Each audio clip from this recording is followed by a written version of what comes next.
Uncle सॅमच्या अमेरिकेला कळमच्या गोधडींची भुरळ पडली आहे। गेल्या वर्षीच्या कोल्ड वेव्ह नंतर 3 महिन्यात बचत गटाच्या 100 गोधड्या अमेरिकेला विकल्या गेल्या।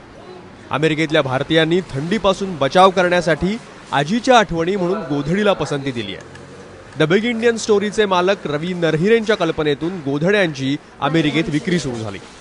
गेली 4-5 वर्ष आपण बघतो की दुष्काळ आहे या भागात, पण जेव्हा मी प्रत्यक्षात भेट दिली आणि पाहिलं तर परिस्थिती खूप भयानक होती। यांच्यासाठी काहीतरी उद्योग करावा आपण, एवढ्या आपल्याला आहे, आपले ग्रुप आहेत किंवा माहिती आहे तर यांच्यापर्यंत ती माहिती पोहोचून त्यांच्यासाठी काहीतरी व्यवसाय तयार करावा ही भावना माझी बळावलीच होती। सॉफ्टवेअर इंजिनियर असणारे रवी मूळचे कळमचे, पुण्यात राहून ऑनलाईन पोर्टलवरून वस्तूंची विक्री करतात। आजीच्या गोधडीला अमेरिकेत किती मार्केट मिळेल याचा रवी यांनी अगोदर सर्व्हे केला आणि नंतर गोधडीचं काम बचत गटाला दिलं। परदेशात विक्री व्हावी यासाठी गोधडीला नैसर्गिक रंग वापरला। एका गोधडीसाठी महिलांना 900 रुपये मिळतात। अमेरिकेत या गोधडीची किंमत आहे 3000 रुपये। तर ही एक गोधडी जर आम्ही शिवली तर 400 रुपये आणि पूर्ण जर केली तर 900 रुपये। ही 4-5 दिवसात जर केली तर त्याचा भरपूर फायदा होईल। रोजचे 100 रुपये 200 रुपये शेतामध्ये गेलं तर एकतर आता दुष्काळ असल्यामुळे शेतात कामं नाहीत आणि 200 रुपये शेतात देत होते, पण आता दुष्काळ शेतात कामच नाहीत।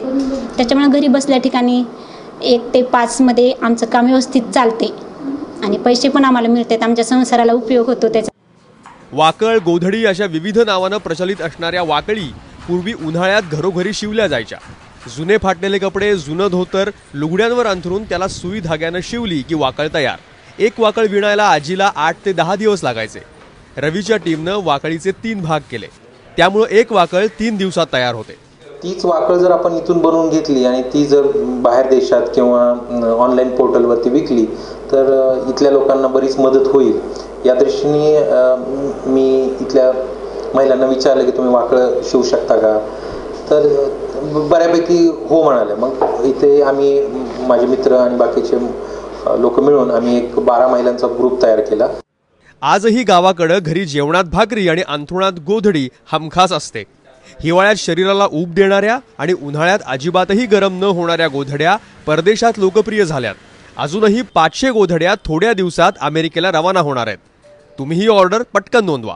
राहुल कुलकर्णी, ABP माझा, कळम।